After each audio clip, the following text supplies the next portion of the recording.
siapa yang membaca doa Sayyidul Istighfar ini ketika di pagi hari, kemudian usianya belum sampai ke sore hari, kemudian Allah wafatkan di tengah-tengah antara pagi dan sore, insya Allah Allah ampuni dosanya dan Allah masukkan ke dalam surganya Allah SWT.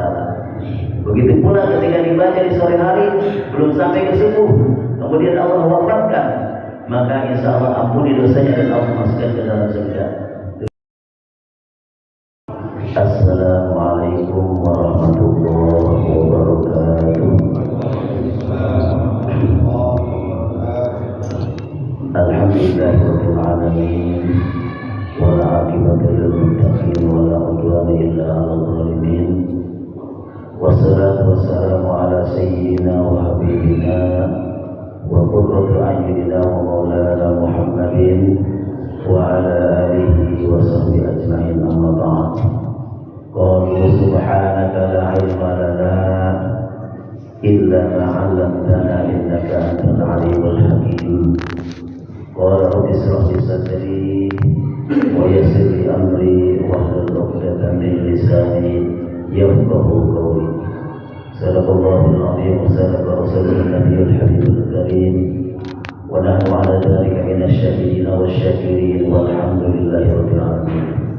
Hadirin mukarramin, para jamaah sekalian yang dirahmati Allah Subhanahu wa taala, wabil khusus jajaran DKI Masjid Al-Ma'mun, yang insyaallah kita pada kesempatan kali ini kita akan belajar menuntut ilmu, sama-sama belajar.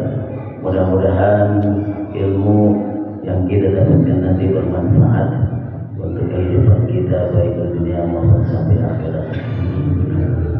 Bapak dan Ibu sekalian yang dirahmati Allah Subhanahu wa taala, sebelum kita mulai kepada kajian ini, mari kita sama-sama dengan doa Sayyidul Istighfar.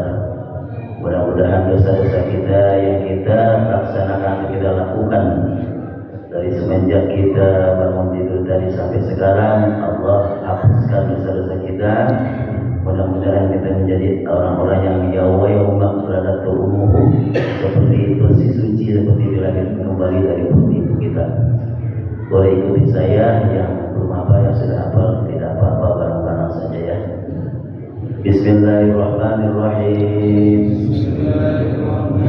Allahumma anta rabbi la ilaha illa anta khalaqtani wa ana 'abduka wa ana 'ala ahdika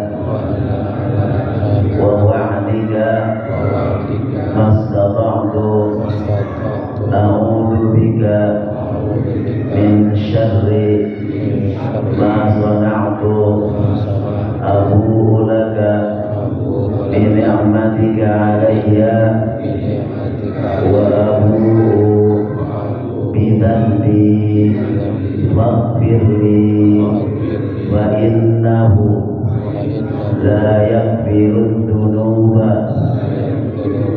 illa anta. Alhamdulillah, kita sudah membaca doa Sayyidul Istighfar. Sayyid artinya raja, jadi ini adalah rajanya istighfar. Dari sekian istighfar, ini ada Sayyidul Istighfar, dalilnya Sahih Bukhari. Jadi barang siapa yang membaca doa Sayyidul Istighfar ini ketika di pagi hari, kemudian usianya belum sampai ke sore hari, kemudian Allah wafatkan di tengah-tengah antara pagi dan sore, insya Allah Allah ampuni dosanya dan Allah masukkan ke dalam surganya Allah SWT. Begitu pula ketika dibaca di sore hari belum sampai ke subuh, kemudian Allah wafatkan, maka insya Allah ampuni dosanya dan Allah masukkan ke dalam surga.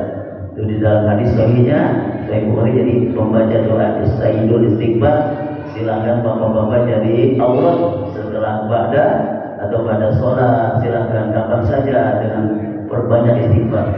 Karena membaca istighfar itu adalah banyak sekali manfaatnya.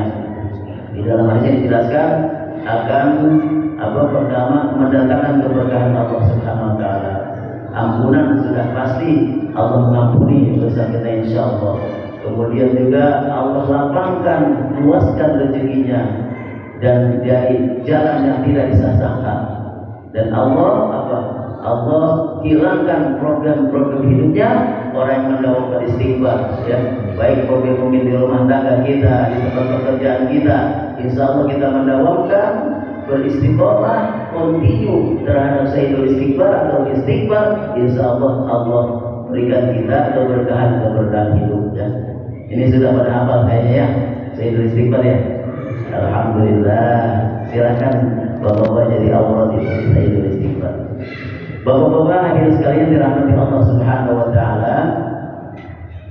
Saya membadali Kiai Muhtar, ya, karena beliau ada halangan. Saya diamanahi di dalam tafsir Al-Jalalain karangan Jalaluddin Asyuti, Syekh Jalaluddin Al-Mahalli. Ya, saya ini mengarah kitab tafsir Jalalain. Beliau mengamanahkan ke saya, yaitu baru sampai kepada surah Ali Imran ayat 92. Ali Imran, kebanyakan orang menyebutnya Al Imran, itu salah. Harusnya Ali Imran. Ali bukan Al Imran. Ali itu keluarga, jadi keluarga Imran, bukan Al Imran. Surat Al Imran salah. Harusnya Ali Imran, keluarga Imran, gitu, ya. Kadang-kadang orang menyebutnya banyak yang salah Al Imran. Langsung disebut enaknya aja, ya, padahal itu salah, ya. Ali itu artinya keluarga, Imran jadi keluarga Imran. Keluarga Imran ini dilukiskan dalam Al-Quran sangat luar biasa. Ya, taat kepada Allah Subhanahu wa taala, banyak godaan, cobaan menimpa keluarga Ali Imran ini, tapi alhamdulillah dengan kekuatan keimanan beliau bisa menjalani daripada kehidupan yang sangat sulit ketika itu. Ini keluarga Ali Imran. Mari kita baca daripada surah Ali Imran ayat yang ke-92. A'udzu billahi minasy syaithanir rajim. Bismillahirrahmanirrahim. Biasanya kalau beliau ngajar tuh pakai ini enggak, fotokopi bisa dipegang masing-masing. Itu padahal enak tuh kalau gitu fotokopi pegang masing-masing, jadi kita bisa baca, bisa harokatin gitu. Jadi enak.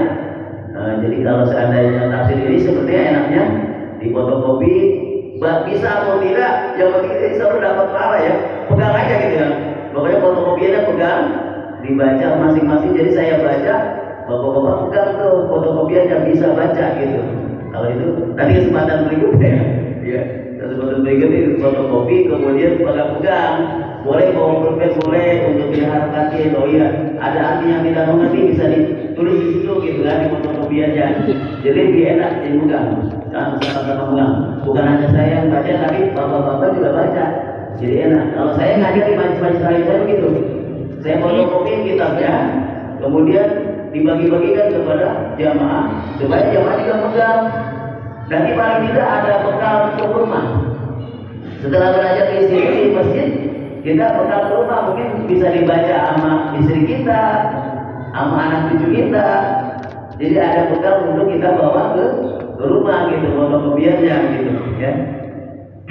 Juga hanya ciping, kan ini namanya ngaji kuping, ya. Habis ciping kan jider, yang bisa belajar dari kerjaan enak. Habis jider tahu sendiri lah seterusnya apa setelah jider. Iya, gitu. Jadi kalau misalnya ada fotokopiannya enaknya. Baik, kalau tidak apa-apa untuk pertemuan kali ini. Bismillahirrahmanirrahim. Lan tanalul birra hatta tunfiqu mimma tuhibbun. Di dalam tafsirnya, lan menurut ilmu nahwunya lan ini sesekali, tidak sama sekali. Beda dengan la. La itu masih bisa dilakukan, tapi kalau lan itu tidak akan sama sekali. Lan itu harfu jazm, jadi betul-betul jadi ini yang harus dilakukan. Taukid, ya, sebagai taukid juga. Jadi harus tidak pernah, tidak akan sekali-kali. Lan tanalul birra hatta tunfiqu mimma tuhibbun. Sekali-kali engkau tidak akan mendapatkan kebaikan. Di dalam tafsirnya sawabuhu wa huwal jannah. Jadi ada berbagai macam tafsir. Menurut tafsirnya Buya Hamka itu adalah kebaikan. Menurut tafsirnya Quraisy Syahab itu ada jalan kebaikan juga. Tapi ada juga mengatakan al-jannah. Jadi kita tidak akan pernah, itu maksudnya. Lalu itu tidak akan pernah mendapatkan surga Allah. Ada yang mengatakan kebaikan dan surga Allah. Wa al-jannah kan di sini dalam tafsirnya, dalam tafsir Jalalain. Tidak akan pernah mendapatkan surga Allah. Boro-boro kita masuk ke dalamnya, menciumnya pun tidak bisa, gitu istilahnya. Soalnya. Wa huwal jannah, yaitu surganya Allah, tidak akan mendapatkannya surga Allah hatta sehingga turbimu kita menginfakkan, bersedekah, infak, ya. Insya Allah yang hadir di sini ini ahli-ahli sedekah semua. Masya Allah, insya Allah. Karena apa? Sedekah kita tahu pahalanya. Ini luar biasa pahala sedekah itu, Pak. Ini bahkan para ahli kubur di dalam kitab Qawaidul Akbar dijelaskan, ya. Jadi ingin dihidupkan kembali barang 5 menit ke dunia asal bisa sedekah. Ini luar biasa. Ini pahala sedekah. Karena saking besarnya pahala sedekah. Sedikit banyak yang kita keluarkan untuk infak sedekah, itulah yang berpikir kelas Allah SWT akan terima. Kata sedekah ngomong, fatakulu sedekah ngomong, sedekah itu bicara. Dulu aku kecil engkau sedekahkan, sekarang aku engkau besarkan aku. Maksudnya aku besarkan pahalanya. Dulu mungkin kita lagi nggak punya uang, tetap kita sedekah. Namanya sedekah sirru wa alaniyah, baik di waktu lapang maupun di waktu sempit, itu sedekah kita laksanakan. Sirru wa alaniyah. Lagi punya duit, lagi nggak punya duit, sedekah aja. Yang penting ada yang kita sedekahkan. Ya, mungkin kita mengasih 10.000, tapi ini akan berlipat ganda. Untuk sogiron dan sedekah berbicara, maka berkali engkau telah membesarkanku, walaupun aku sedikit engkau sedekahkan. Ada keikhlasan di dalam hatimu, kan? Jadi luar biasa. Ada sebuah cerita di dalam kitab Irsyadul Ibad. Ada seorang musafir datang kepada orang kaya. Orang kaya ini pelitnya luar biasa sebenarnya, sangat pelit, ya. Orang kaya ini, dia punya sisa sepotong roti. Sepotong roti ini udah mau basi tapi masih bisa dimakan sebenarnya. Sepotong roti itu musafir itu datang ke rumah beliau sama orang kaya itu, minta makan, lapar. Assalamualaikum warahmatullahi wabarakatuh. Ada apa? Aku lapar, sudah berapa hari nggak makan. Orang kaya, oh iya, dia ingat tuh. Orang kaya, iya saya punya sedikit roti, sepotong roti. Itu udah mau basi kan, namanya orang pelit ya. Dikasihlah roti itu. Tapi langsung itu sekali-kalinya dalam seumur hidup. Memang Allah sudah ini kan ya, sudah Allah betul-betul jadikan dia untuk jadi penghuni surga ini. Ya luar biasa. Ini orang pelit sekali.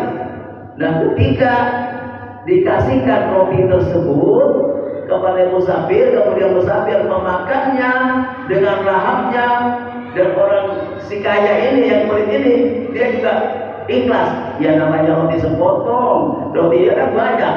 Nah, artinya udah mau basi lagi, buat apa mereka dibuang kan gitu sebenarnya. Tapi ketika ada musafir dimanfaatkan, dia dikasihkan ke musafir tersebut, itu hanya sepotong doang. Maka setelah bertahun-tahun meninggalkan si kaya ini. Nah, di dalam kitab itu dijelaskan, ketika datang munkar wa nakir, ada pertanyaan dalam kubur. Ya, ada pertanyaan dalam kubur. Ini dosa orang kaya ini udah banyak banget. Bahkan udah disiksa, ya, disiksa dia. Ada kubur namanya, ada kubur. Ketika ganda malaikat akan menghantam orang kaya tersebut, tiba-tiba ada roti yang menangisnya.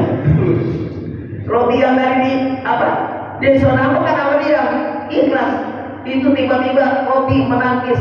Setiap gada malaikat akan mengangkat kepalanya, ditangis sama roti. Apa roti sepotong itu? Karena keikhlasan daripada kemarin seorang kaya tersebut mengasihi kepada orang miskin tersebut, orang musafir. Jadi luar biasa.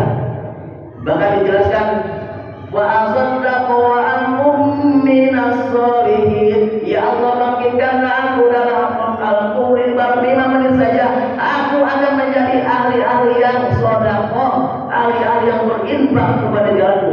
Enggak mau dia dijadikan subuh sholat, enggak mau dijadikan dia puasa, tapi aku akan bersedekah. Saking besarnya pahala sedekah. Nih pahala sedekah. Bahkan dijelaskan dalam kitab itu, dijelaskan ketika ada orang yang meninggal, itu Allah mau ambil ruhnya, suruh malaikat mencabut ruh dari tangannya, enggak bisa, karena dari tangannya sering bersedekah, sering berinfak. Itu orang tersebut laporan kepada Allah, ya Allah, ini orang susah sekali meninggalnya karena sering bersedekah. Ya, jadi intinya luar biasa sedekah ini. Jadi kalau kita ingin mendapatkan surga Allah, maka kita harus menginfakkan mimma tuhibbun, apa-apa yang kita cintai, apa-apa yang kita suka. Biasanya kalau orang yang sudah cinta hartanya, kira-kira berat nggak kalau kita sedekah? Tapi kita zakat lah gitu. Kira-kira berat nggak tuh? Kadang-kadang berat ya. Kalau orang yang sudah cinta dunia, cinta harta, mau sedekah juga berat, mau zakat apalagi. Ya padahal ada hak di situ yang harus dikeluarkan. Ini ketika Syekh Abdul Qadir Al-Jailani, seorang mufti besar, ketika beliau pulang dari masjid, ada musafir juga yang minta apa? Minta bajunya. Kenapa? Karena kedinginan, dia tidak punya baju. Orang musafir itu karena bertanya kepada Syekh Abdul Qadir, bolehkah aku meminta baju? Itu Syekh Abdul Qadir Jailani luar biasa. Dibuka bajunya, Pak. Ya, walaupun dia bajunya hanya satu helai saja dikasihkan kepada fakir miskin tersebut, karena tahu akan mendapat pahala sedekah. Hatta tunfiqu mimma tuhibbun. Kadang-kadang kita ini, ya contohnya seperti kurban misalnya. Di kurban kita biasanya harusnya kan syaratnya harus yang gemuk, ya kan, yang bagus. Ini kadang-kadang untuk mengeluarkan uang besar, ya dia cari yang kurus, ya cari yang kurus. Kenapa? Supaya uangnya tidak banyak yang keluar. Ya seperti itu. Jadi sesuatu yang kita cintai banget, kalau kita menginginkan surganya Allah SWT, uang berjannah tadi, maka harus dikeluarkan infak dan sedekahnya. Begitu. Jadi insya Allah kita akan mendapatkan surga Allah SWT. Nah di sini dijelaskan mimma tuhibbun itu artinya min amwalikum, dalam tafsirnya dari harta-hartamu, ya dari harta kita yang dikeluarkan, ya. Kemudian wa ma tunfiqu min syai'in fa innallaha bihi alim.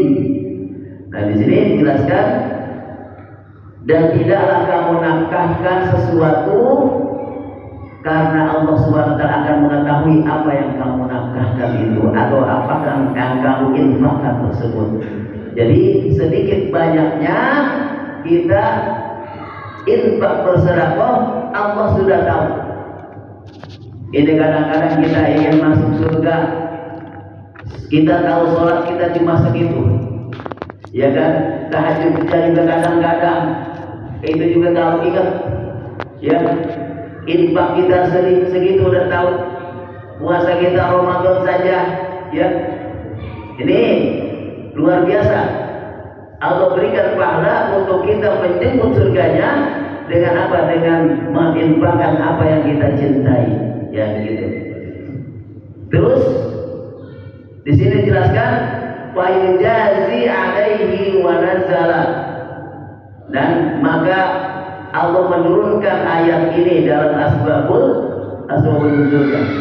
Lima qala al-yahud innaka tad'umu annaka ala millati Ibrahim wa kana la yaqulu luhumal ibil wa albaniha. Jadi orang Bani Israel itu, ya orang Bani Israel, dia mengharamkan apa yang sudah halal, seperti dia mengharamkan daging unta. Di sini dijelaskan untuk tidak memakannya dan susunya, padahal istilahnya disyariatkan bagi dia itu dihalalkan daging unta dan susunya untuk diminum dan dikonsumsi. Ya, makanya turun ayat berikutnya, kullu ta'ami kana illal li bani Israil illa ma harrama Israil ala nafsi. Ya, jadi karena sebenarnya dulu dijelaskan kullu ta'am kana halal. Jadi halal seluruh makanan yang ada di dunia ini kecuali yang dalam syariat, ya.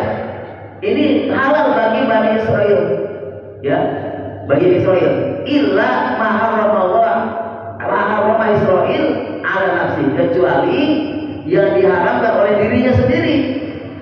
Karena dia telah mengharamkan dirinya sendiri. Israel ini dijelaskan Yakub, jadi keturunan Nabi Yakub, ya. Apakah sama dengan Israel sekarang? Ya, yang di Palestina itu, ya. Keturunan Nabi Yakub. Illa ma harrama Israel, kecuali yang mengharamkan dirinya sendiri, yaitu keturunan Nabi Yakub ala nafsi, terhadap dirinya. Wa wal ibil, dia mengharamkan daging unta untuk dimakan baginya. Lima hasala lahu irkun nisa, ya, la yaquluha fa harrama alaihi. Ketika apa-apa yang telah dihalalkan Allah. Emang kalau Bani Israel ini kan sebenarnya sudah dijanjikan oleh Allah, mereka umat-umat yang cerdas, ya, umat-umat yang cerdas sebenarnya. Cuman kan dijelaskan dalam hadis kasratus soal Bani Israel, banyak pertanyaan Bani Israel ini, ya, banyak macam-macamnya, ya. Maka ketika Allah perintahkan untuk menyembelih sapi, itu Bani Israel di zaman Nabi Musa alaihissalam, ya, ini dia bertanya-tanya terus, sapinya yang bagaimana, warnanya bagaimana, apakah dia sudah dipekerjakan apa belum, umurnya berapa, dinanya terus di Bani Israel, ya. Ketika diperintahkan oleh Allah untuk menyembelih sapi, ya, karena untuk mengetahui siapa yang membunuh, kalau tidak salah membunuh saudara siapa itu, waktu itu di dalam tafsir dan dijelaskan, ya. Jadi ini Bani Israel ini terkenal memang cerdas, ya. Allah berikan kecerdasan bagi kaum Bani Israel, tapi mereka selalu menghancurkan dirinya sendiri. Pertama, dengan mengingkari semua perintah Allah. Kedua, banyak pertanyaan-pertanyaan, ya, Bani Israel itu, ya.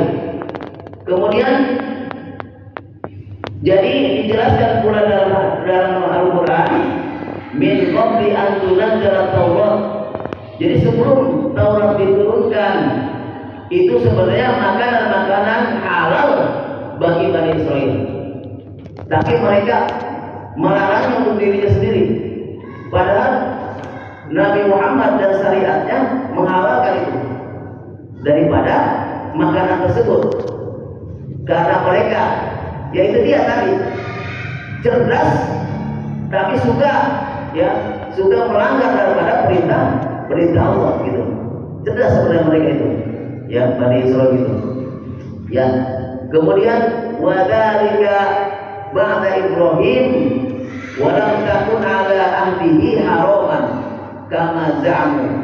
Nah, jadi sebenarnya di agama Nabi Ibrahim itu sudah dihalalkan, tapi mereka melarang dirinya sendiri atau kaumnya untuk memakan daripada daging unta dan susunya tersebut.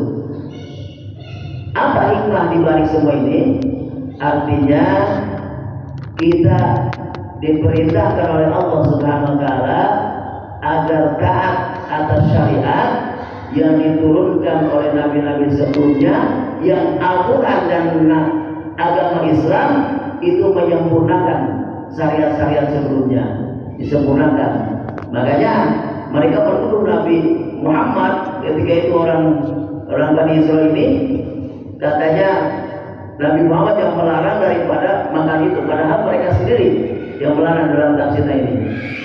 Min qabli an tunzila Taurat, sebelum diturunkannya kitab Taurat. Wa dzalika ba'da Ibrahim lam takun alaihi haraman.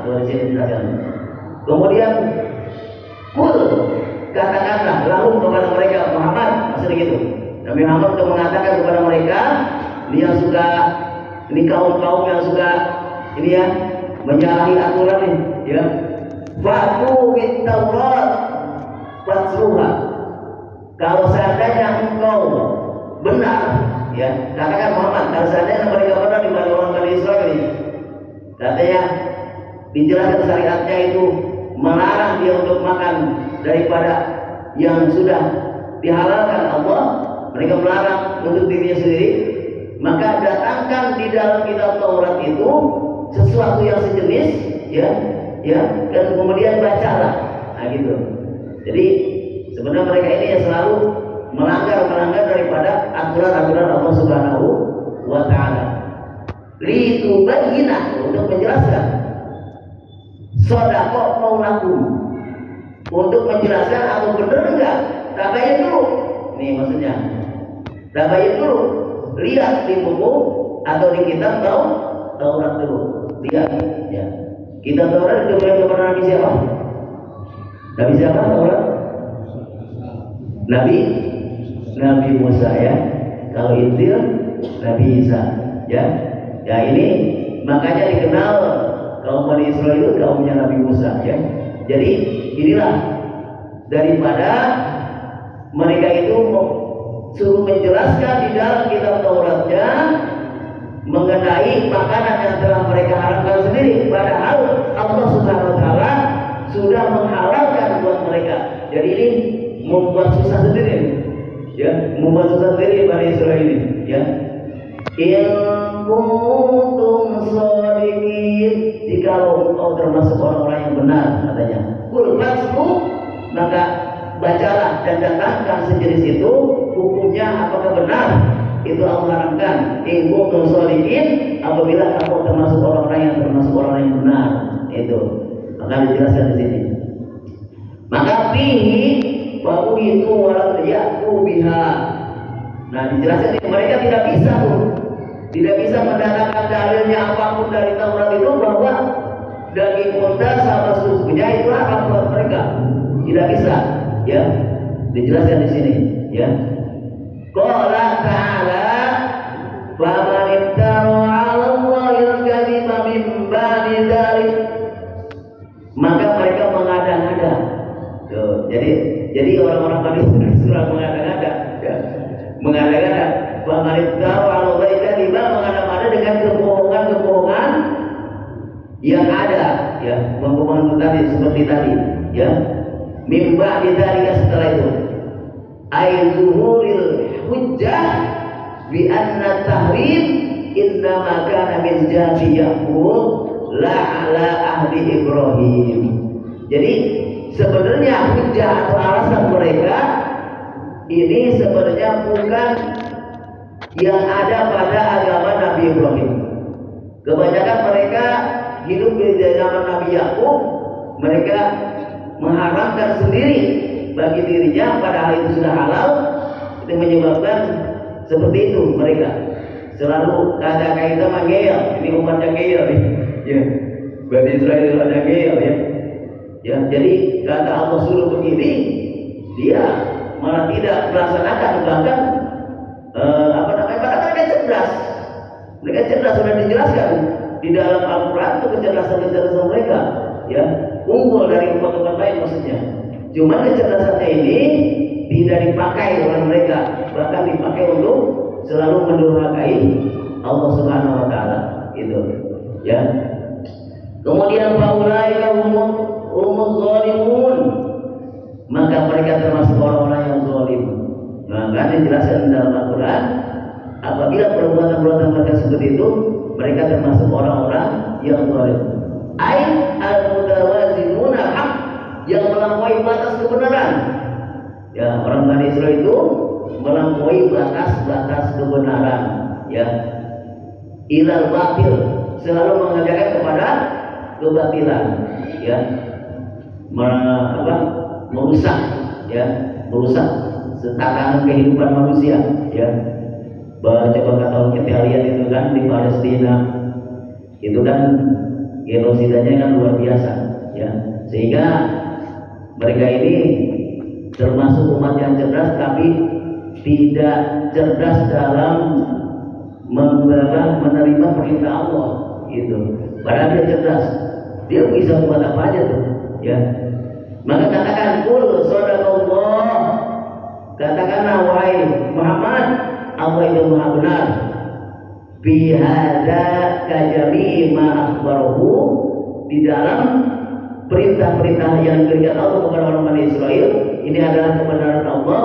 Bahkan mereka sebenarnya mendustakan daripada kebenaran Allah Subhanahu Wa Taala, gitu. Wattabi'u millata Ibrahim, oleh karena itu ikuti apa-apa daripada agama Nabi Ibrahim, ya. Ini agama yang lurus, hanif. Nah, Nabi Ibrahim itu. Kenapa Nabi Ibrahim disebut Khalilullah? Beliau adalah Khalilullah, dijuluki sebagai Khalilullah, kekasih Allah Subhanahu Wa Taala. Karena ketika beliau itu diperintah untuk berkorban, itu beliau itu mengorbankan 300 ekor sapi, 1000 ekor kambing, dan 100 ekor unta. Malaikat sampai takjub, ya.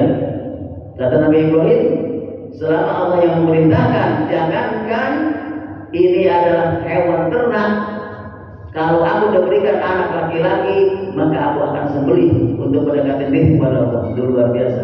Makanya Allah menagih janji itu, ya. Upi ya Ibrahim, mana penuhi janji wahai Ibrahim, penuhi janji wahai Ibrahim. Itu sudah aja belum, ya. Penuhi janji wahai Ibrahim, penuhi janji wahai Ibrahim. Makanya Allah menagih janji Ibrahim ketika panas ya hadal kaul, dan belum lupa akan janjinya itu. Makanya Allah tagih ketika itu. Makanya terjadilah namanya peristiwa kurban, gitu. Itu luar biasa pada zaman dulu. Tidak ada yang berkorban sebanyak itu, termasuk beliau itu, ya. Tidak ada yang seluar biasa. Maka ta'ajjaban nas wal malaikah, bukan hanya manusia yang takjub, sampai malaikat pun takjub. Makanya malaikat merasa cemburu. Ya Allah, Tuhan Ibrahim karena sibuk jadi orang kaya. Dulu kan Ibrahim tidak punya, kemudian kaya yang diberikan oleh Allah sementara kekayaan, yang ketika di lembah yang sangat gersang tandus di Makkah itu, Nabi Ibrahim, ya, menjadi sumur itu, ladang namanya di gersang tandus tersebut di daerah Makkah itu. Maka dia menjadi kaya sampai ternaknya pun luar biasa banyak, ribuan, ya.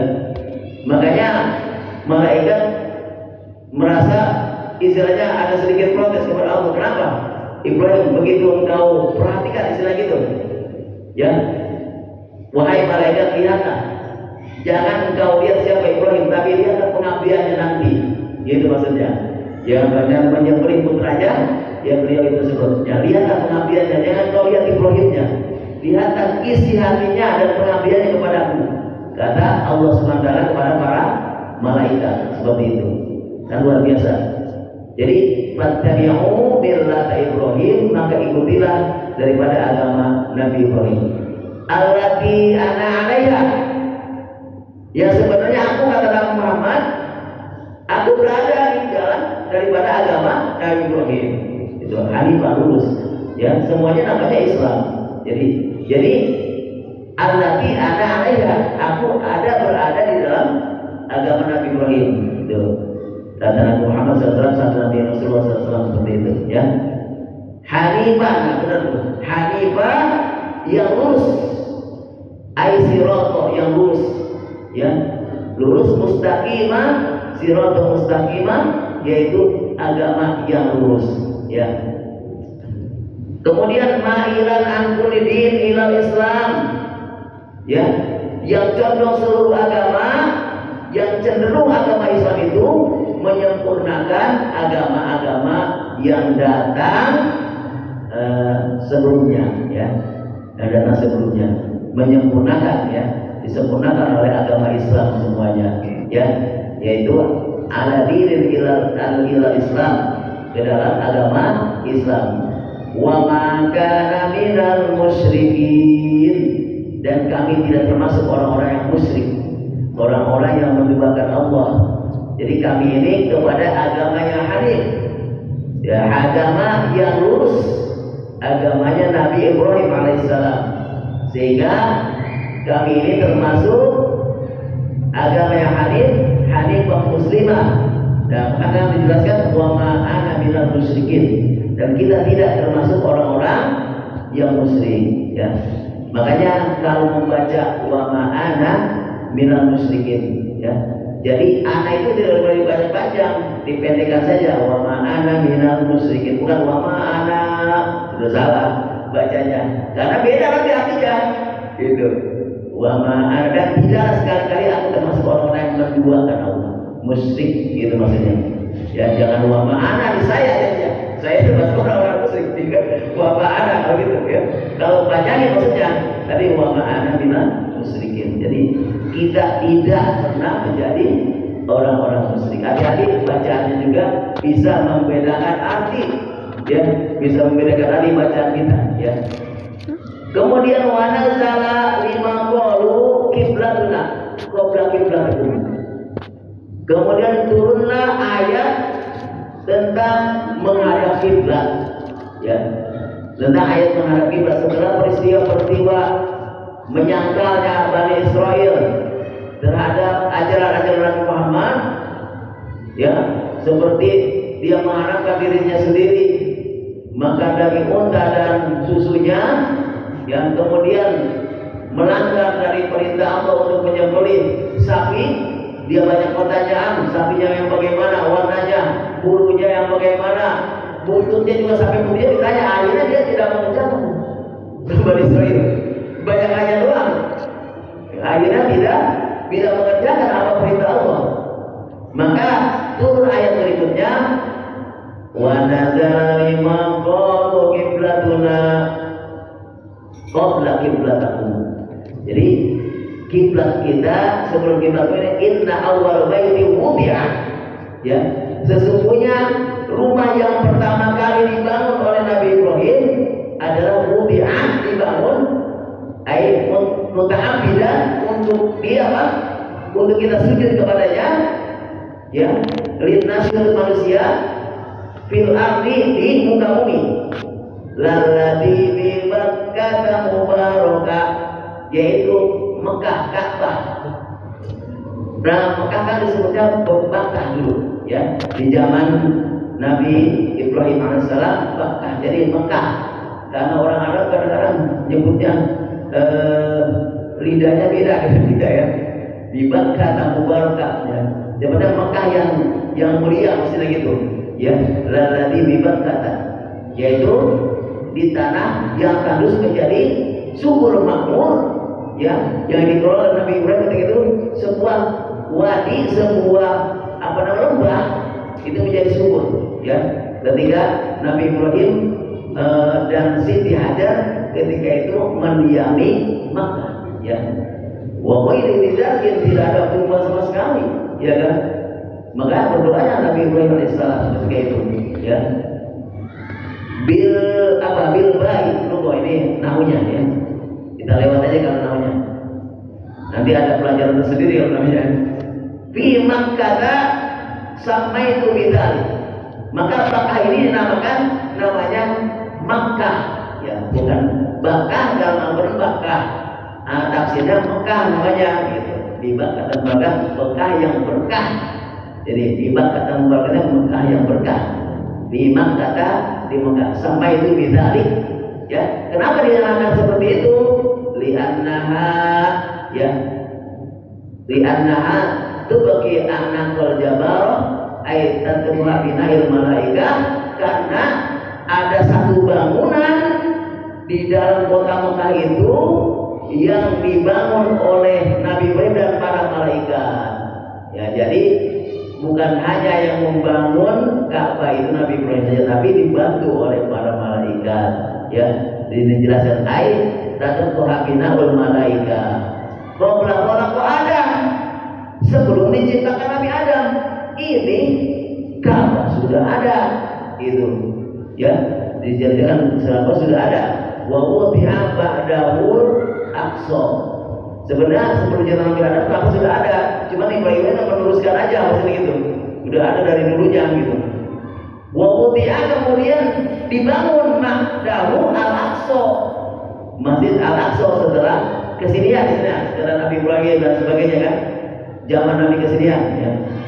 Jadi dibangunlah Masjid Al-Aqsa. Jadi pertama-tama di dunia ini bangunan yang disucikan, yang dimana manusia untuk semuanya berkiblat kepada itu adalah Makkah, yaitu di dalamnya ada yaitu Ka'bah, ya, Ka'bah Al-Musaqqafah. Maka setelah Ka'bah dibangun, wa wudi'a ba'dal aqsa, maka adanya Aqsa. Para sekalian, saya ketika kuliah di Mesir mengambil gelar LC, itu Aqsa sebenarnya itu udah digali bawahnya. Saya tahun berapa waktu itu udah digali tuh, dengan dari orang Israel itu mencari kuil, katanya kuil Sulaiman, digali tuh bawahnya Aqsa itu. Makanya kita ngeri tuh, mudah-mudahan Allah jaga itu, udah digali bawahnya. Saya kali ampun tadi, mudah-mudahan Allah SWT menjaganya. Ketika saya kuliah di Mesir juga udah mulai penggalian tuh, Pak. Ya, ketika saya di Mesir itu, ketika ada penggalian saya lihat, Pak. Ya, waktu dulu kan nggak seketat sekarang ya, waktu saya kuliah di sana. Jadi saya juga bisa mengunjungi ketika akan mengambil sarjana, kan kita suruh keluar melihat Masjidil Aqsa. Oh, ternyata ada penggalian sudah dimulai dari tahun berapa saya? 2017 kalau nggak salah. Ya. 2017 sudah mulai penggalian tuh. Makanya mudah-mudahan ini tidak ampuh gitu kan. Dengan dari mereka mencari puing-puing kuil Sulaiman katanya. Mereka karena menyebutnya Solomon, tapi kuil Sulaiman gitu. Jadi mudah-mudahan Allah menjaganya Masjid Al-Aqsa kita itu. Ya, dulu aja sudah digali begitu ya, apalagi sekarang ya. Mudah-mudahan Allah menjaganya. Wa bainahuma arba'una sanah, dan di antara keduanya kama bil hadis as-sahihain. Jadi sebenarnya ini bangunan ini ya sudah dibangun 40 tahun yang lalu ya, dari mulai ya Mekah ataupun Ka'bah di dalamnya, kemudian dilanjutkan dengan membangun Aqsa, Masjidil Aqsa. Ini Masjidil Aqsa ini juga dibangun pada saat Nabi Ibrahim ya. Wa bainahuma arba'una sanah, antara keduanya itu jaraknya 40 tahun. Kama bi hadis sahihain. Wa bi hadis annahu awal. Dibangun yang pertama mazharu al-wajil ma inna khalaqas samawati wal ard zubdah bayda ya qad haizul aqwa min tahtihi mubarakah. Jadi sebenarnya ini ketika Allah kucurkan dari langit itu hujan, ini kan sebenarnya menjadi tanda di mana tetesan hujan itu yang dikembangkan oleh malaikat, itu tandanya ada banyak masjid, termasuk Masjidil Aqsa gitu. Jadi sudah ada tandanya ketika itu waktu diciptakan akan terjadinya Masjidil Aqsa. Maka di Masjidil Aqsa itu benar ada ketika Rasulullah akan pergi hijrah, pergi Isra Mi'raj, maaf. Isra Mi'raj betul ada di situ, ada batu terapung. Ketika saya di sana itu ketika kuliah, benar Pak. Jadi pijakan sebenarnya batu itu tidak ini sih, tidak terpung ke atas, enggak maksudnya. Karena memang pijakan Rasulullah untuk naik daripada pulau tersebut, gitu. Jadi di sana itu. Jadi insya Allah kita mudah-mudahan ada rezeki misalnya ya, bisa menguji 3 masjid. Kata Rasulullah, la tusaddur rihal illa bisalah satil masajid. Belum afdal kita pergi ke masjid-masjid kecuali 3 masjid yang dikunjungi. Pertama apa? Pertama Masjidil Haram. Masjidil Haram tuh di mana ibadahnya juga ribuan kan pahalanya. Kemudian Masjid Nabawi dan ketiganya ini Masjidil Aqsa. Mudah-mudahan kita diberikan rezeki oleh Allah bisa mengunjungi Masjidil Aqsa. Ini luar biasa. Jadi supaya menyempurnakan daripada ibadah kita tuh, ya. Dan satu lihat illa bisalah sabil masjid. Jadi afdal kita mengunjungi daripada karena rada repot yang mengunjungi Masjidil Aqsa ini, ya. Tapi mudah-mudahan kita diberikan kemudahan oleh Allah untuk bisa sholat di dalamnya, ya, di Masjidil Aqsa, ya. Kemudian dijelaskan pula, ya, halun minal ladzi aidza barakatin. Jadi kedua bangunan ini, baik bangunan Ka'bah maupun Masjidil Aqsa, diberikan keberkahan oleh Allah. Bukan hanya di situnya saja, tapi di sekelilingnya oleh Allah SWT diberi keberkahan-keberkahan, ya. Jadi insya Allah wa hudal lil alamin, dan itu menjadi petunjuk bagi seluruh alam. Jadi menjadi petunjuk seluruh alam, ya. Jelas kita ketika berkiblat, kiblat sudah katanya kita berkiblat kepada Makkah, ya, kepada apa namanya Ka'bah yang ada di Makkah, ya, seperti itu. Jadi sebagai petunjuk bagi kita untuk tidak melenceng daripada, terutama sebenarnya menunjukkan kepada akidah, ya, akidah kita diperkuat, ya. Sekarang kan tahu sendiri banyak sekali goncangan-goncangan yang merusak akidah kita, ya. Makanya di dalam hadis Rasulullah SAW, alaika bisunnati, wahai umat Islam, ini genggamlah daripada sunnahku, alaika bisunnati wa sunnatil khulafa'ir rasyidin, dan sunnah daripada sahabat kami yang 4. Yang pertama siapa? Sayyidina Abu Bakar, kemudian Sayyidina Umar, Sayyidina Utsman, dan Sayyidina Ali. Aku alaiha bin nawadid, maka gigitlah, pegang erat-erat sunnahku, kata Rasulullah, ya, seperti para sahabatku memegangnya dan gigit dengan baik-baik. Kenapa? Nanti di akhir zaman, kata Rasulullah, ini dijelaskan, layak di zamanun tuhlaku sunnati kama tuhlaku thawb alal abdan. Nanti di akhir kelak, di akhirat kelak, di akhir zaman, nanti akan lepas sunnahku. Kenapa maksudnya? Maksudnya sunnah Rasulullah akan ditinggalkan orang banyak. Akan ditinggalkan orang banyak. Kama tuhlaku thawb alal abdan, sebagaimana merosotnya pakaian dari tubuh. Mudah sekali nanti di akhir zaman. Jadi sunnah Rasulullah banyak ditinggalkan. Makanya Syekh Muhammad Abdul, tahu Syekh Muhammad Abdul Pak? Seorang reformis Islam yang lahir pada tahun 849. Beliau adalah muridnya Syekh Jamaluddin Al-Afghani. Beliau adalah reformis Islam, mengatakan sabaqtu ila biladil muslimin walam ajidil muslimin, wa sabaqtu ila biladil kufar fa ajidil muslimin. Aku sudah menghancurkan negeri-negeri muslim, tapi tidak satu pun aku melihat orang muslim. Beliau aneh kan? Beliau menghancurkan negeri-negeri muslim, tapi tidak menemukan satu orang pun orang muslim. Apa maksudnya? Artinya umat Islam tidak menjalankan sunnah Rasul yang sebenarnya di akhir zaman ini. Kembali muslimin wasabatu ila biladil kufar, dan aku telah melancungkan negeri-negeri kafir. Tapi apa? banyak orang-orang muslim di sana. Maksudnya apa? Karena saya mau takut. Banyak orang yang tidak mengerti Islam tapi sudah menjalankan sunnah Rasul seperti itu. Seperti bangun sepertiga malam itu mereka tuh, padahal mereka nggak tahu tuh. Mereka apa sebenarnya? Bahkan diajarkan umat Islam suruh bangun sepertiga malam, ya kan? Malam umat Islam yang tidur, umat non muslim pada bangun merasakan seperti seorang Rasulullah. Maka gitu kata Syekh Muhammad Abdul, melanjutkan lagi muslim tidak menemukan orang muslim, artinya tidak melaksanakan apa yang diberitakan Allah dan Rasulnya, sunnah Rasul. Tapi ketika melihat di negeri kafir, lagi mereka melaksanakan daripada sunnah yang disunahkan Rasulullah. Itulah, ya. Maka kata Rasulullah, "Faman taba'a sunnati soro quriba." Orang-orang yang menjalankan sunnahku ketika itu dianggap aneh. Ini orang-orang nih bapak nih termasuk kewajiban sunnah Rasul itu yang ngaji nih barang-barang di sini. Ini nanti dianggap aneh nih, ya, dianggap aneh di akhir zaman itu, ya. Dan punya teman sedikit. Orang-orang menjalankan sunnah Rasul nanti punya temannya sedikit, karena dianggap aneh. Sunnah Rasul sudah banyak ditinggalkan.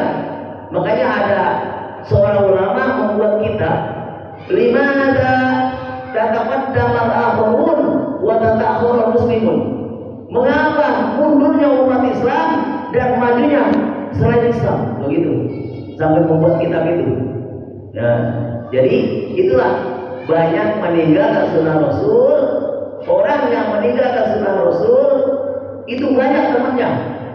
Tapi orang yang menjalankan sunnah Rasul dianggap aneh.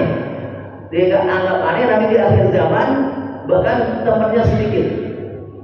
Makanya waktu Rasul bidah wa khurafat, banyak bidah dan khurafat ketika itu. Barang siapa yang mengikuti bid'ahnya, manusia yang banyak temannya. Barang siapa yang menjalankan sunnah Rasul, maka dia sedikit temannya, gitu. Saya dijelaskan. Jadi kata Rasulullah sahabat menanyakan, "Wahai Rasulullah, udah ada?" Oh, udah. Iya. Saking kayak tangan kaji jadi. Baik, Bapak-bapak Ibu sekalian, karena sudah waktunya sudah habis, nanti kita akan sambung kembali. Kalau bisa kita fotokopi ini ya, supaya pada pegang semua kertasnya, supaya tahu oh iya ini tulisannya. Paling tidak pulpen kita harokatin, gitu kan? Kalau nggak tahu artinya bisa ditulis di situ ya. Itu lebih enak gitu. Biasanya kalau majelis taklim saya seperti itu. Ya mudah-mudahan kita nanti bisa bertemu kembali. Kita berdoa kepada Allah, mudah-mudahan panjang umur, diberikan kesempatan, sehat walafiat, dan jadikan kita orang-orang yang istiqomah insyaallah di dalam menjalankan sunnah-sunnah Rasulullah SAW. Demikian, mudah-mudahan ada manfaatnya dari saya. Kurang lebihnya mohon maaf atas segala kekurangannya, itu datang dari saya dan kelebihan datang dari Allah Subhanahu Wa Taala. Adalah Allah yang